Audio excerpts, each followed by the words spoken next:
Bismillahirrahmanirrahim. Assalamualaikum warahmatullahi wabarakatuh.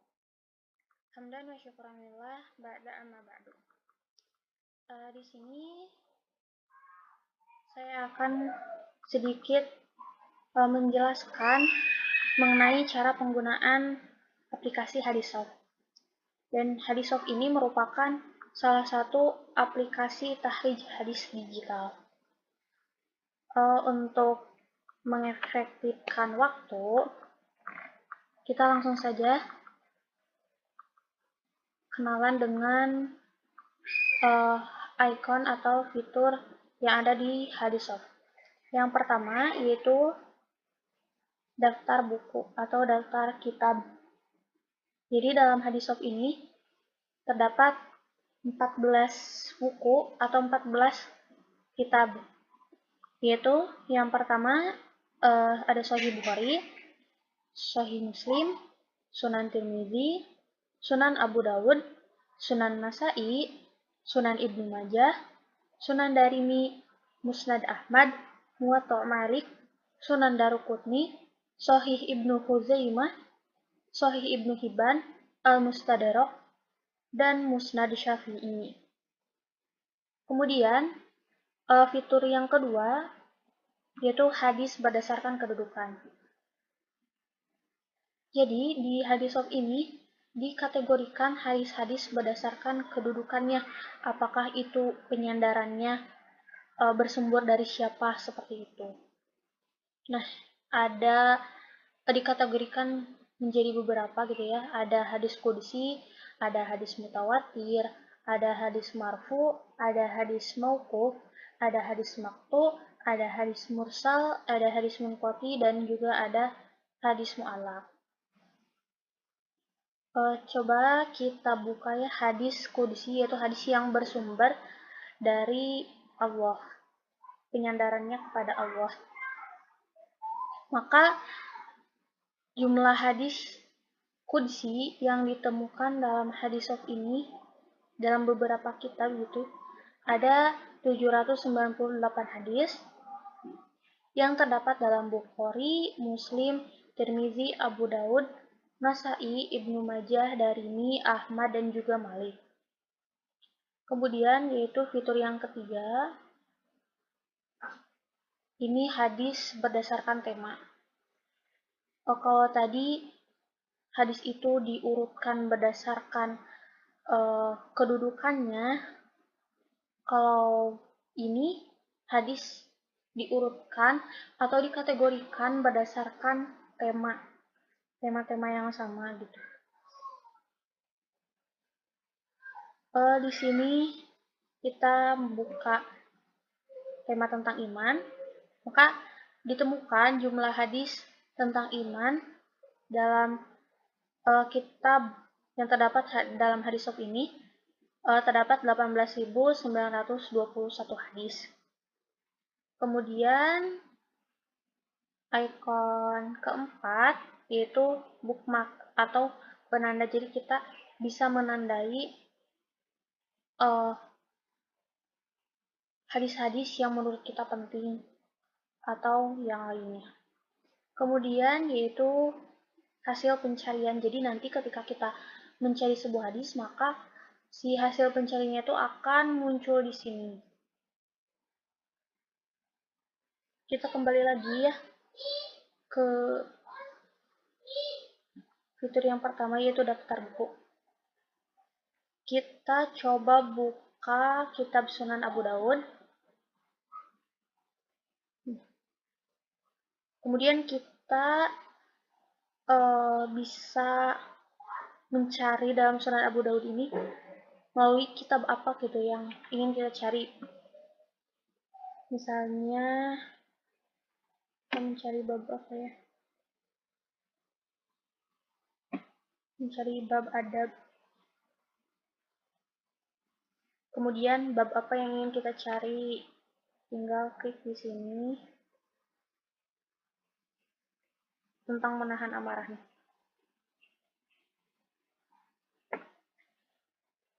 Nah, kemudian setelah muncul gitu ya setelah ditemukan hadis yang ingin kita cari.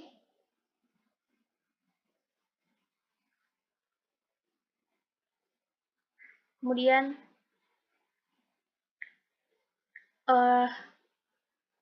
terdapat fitur sanad hadis ini yang seperti rantai.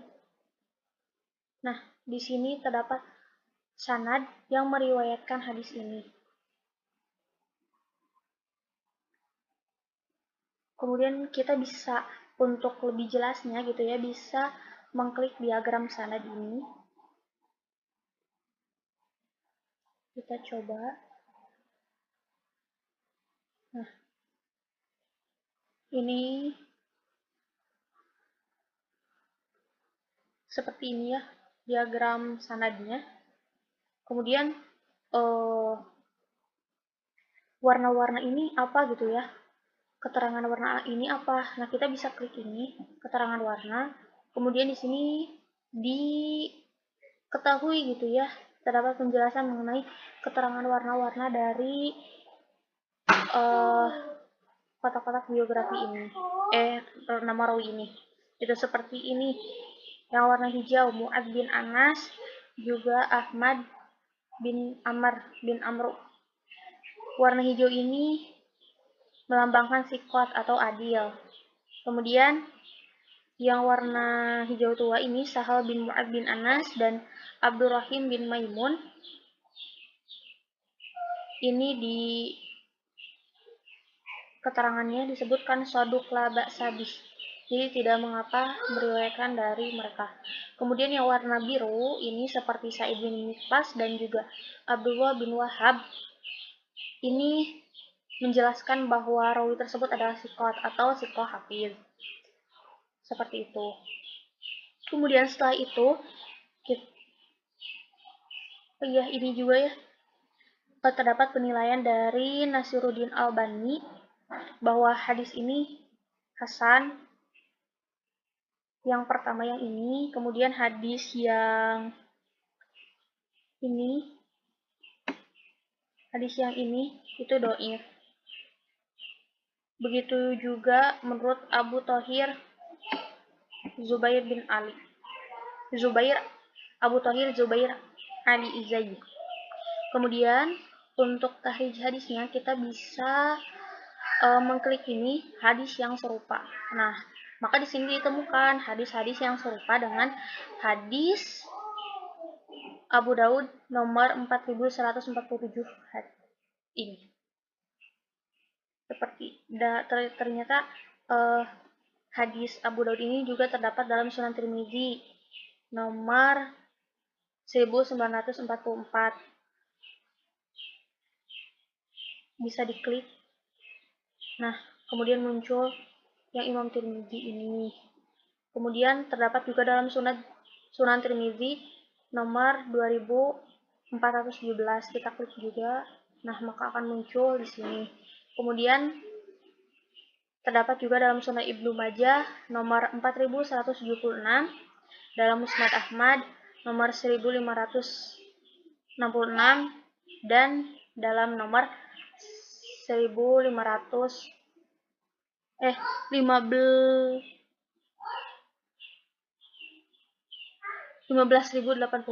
Tadi ya salah, 15.066. Maaf. Kemudian ini terdapat riwayatan rawi. Terdapat mencari rawi gitu. Kita di sini misalnya hendak mencari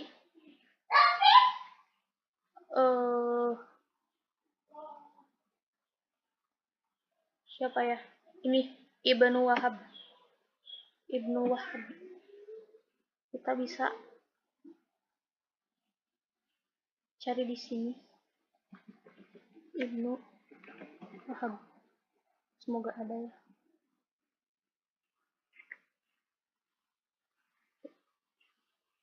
Bukan kuning tentunya. Kita coba cari di sini.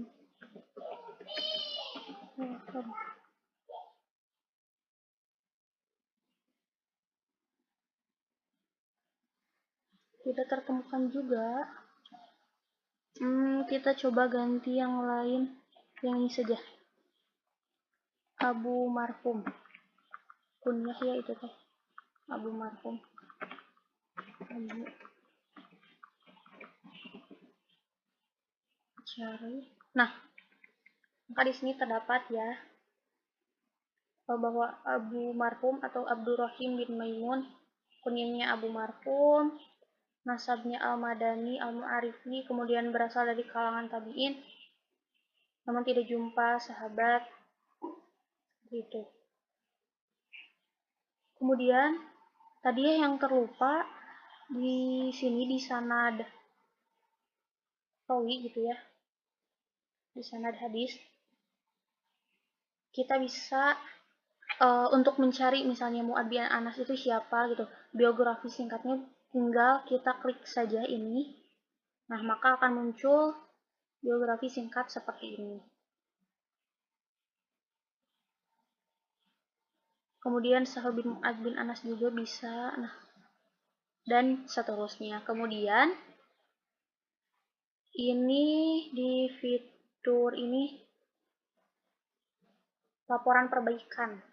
Jadi misalnya ada kendala-kendala ataupun ada hadis yang salah gitu, kita bisa mengajukan perbaikan gitu ya ke si pembuat aplikasi ini. Nah, kemudian untuk mentahrijh hadis atau mencari hadis selanjutnya kita bisa cari langsung dari kolom ini, dari cari hadis. Sebenarnya bisa langsung bisa kita klik ya, tinggal klik keyboard ini, atau juga bisa pakai VN, pakai klik yang ini, yang gambar earphone. Cuman untuk kalau misalkan kita mau cari hadis dengan di VN, itu harus ada file tambahan, jadi kita harus mengunduh file tambahan lainnya. Kita coba ya cari man kazoma. Jadi kata man kazoma. Man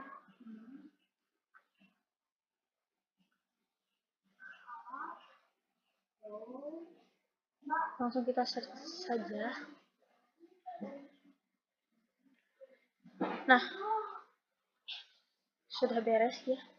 Nah, maka di sini muncul bahwa hadis yang terdapat kata man kazoma terdapat 6 hadis dalam 4 dari 14 kitab yang terdapat dalam hadis of ini. Yaitu terdapat dalam Sunan Tirmizi ada 2, kemudian dalam Sunan Abu Daud, dalam Sunan Ibnu Majah, juga dalam Musnad Ahmad terdapat 2. Nah, kalau di sini kan tidak ada harokat ya, maka untuk memberikan harokatnya kita bisa tinggal klik kanan, kemudian pilih harokat, maka muncul di sini harokat seperti itu.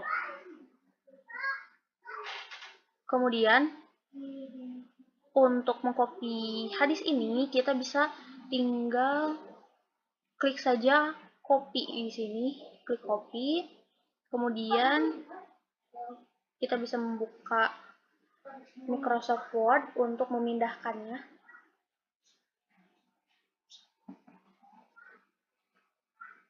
Kita tunggu sampai Microsoft-nya terbuka. Memang harus agak sabar ya pakai laptop ini.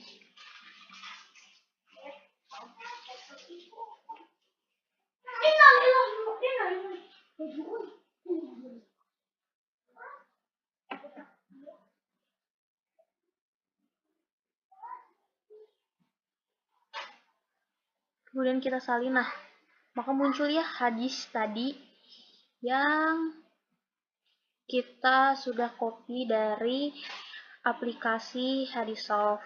Kemudian kita kembali lagi ke Hadissoft. Kemudian untuk selanjutnya ya, untuk sanad hadis sama ya, yang fitur-fitur yang tadi yang sudah dijelaskan ini ada sanad hadis, kemudian ini hadis yang serupa atau kata lain dari tahrij hadis, kemudian ini tentang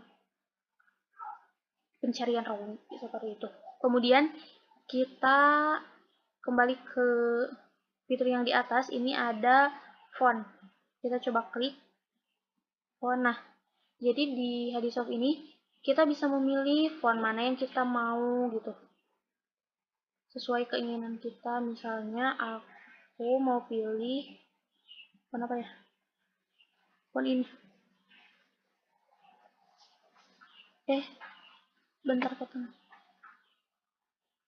Font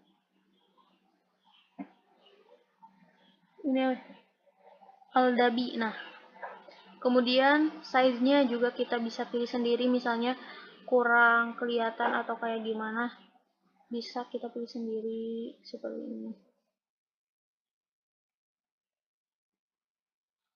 Kemudian ini mau diganti juga yang Indonesianya bisa. Nah, biar tebal kita klik OK. Tuh. Jadi kurang kebaca ya yang Arabnya. Tapi kayak gitulah ya untuk merubah font. Meskipun font yang Arabnya tadi salah ya, jadi nggak kebaca, sulit gitu. Kemudian ini ada note. Kalau misalnya kita mau nulis sesuatu gitu yang penting dari hadis ini, misalnya apa ya? Misalnya kita coba hadis ini sahih menurut Albani.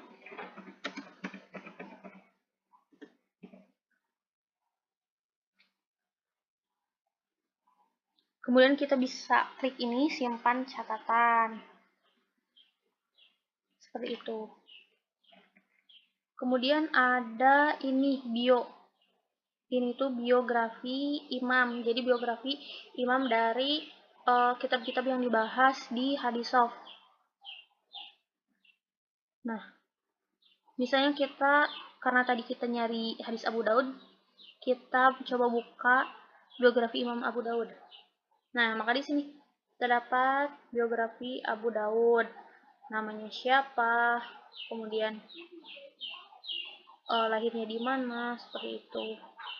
Tanggal lahirnya, negeri-negeri yang beliau kunjungi, guru-gurunya, murid-muridnya, kemudian latar belakang terhadap penulisan Abu Daud gitu ya dalam sunannya dan lain halnya. Ini mana? Kemudian ini ada BNR. Jadi ini untuk membackup data gitu ya. Kalau misalkan kita mau install ulang atau mau menginstal aplikasi Hadissoft ini dalam laptop yang lain, maka kita bisa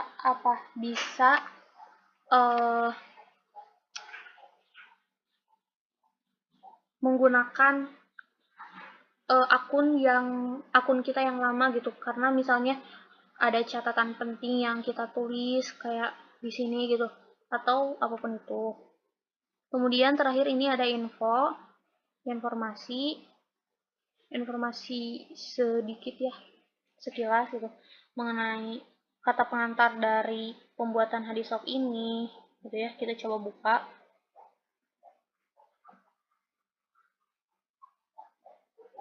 Nah,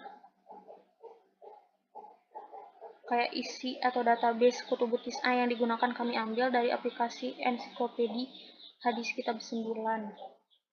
Kemudian ditambah data-data lain seperti derajat hadis yang kami ambil dari ebook terjemah Inggris. Nah, jadi di sini saya dijelasin yang mengenai sedikit pembuatan dalam Hadissoft. Kemudian di sini juga terdapat ya ada beberapa penjelasan fitur seperti pemwarnaan dan pemberian gaya font. Yang tadi ya dengarkan hadis gitu, yang earphone.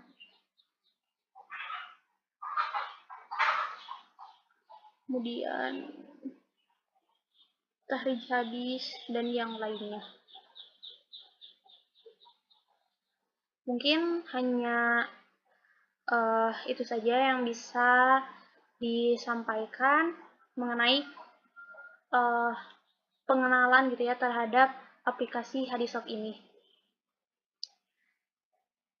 Mohon maaf bila ada kesalahan.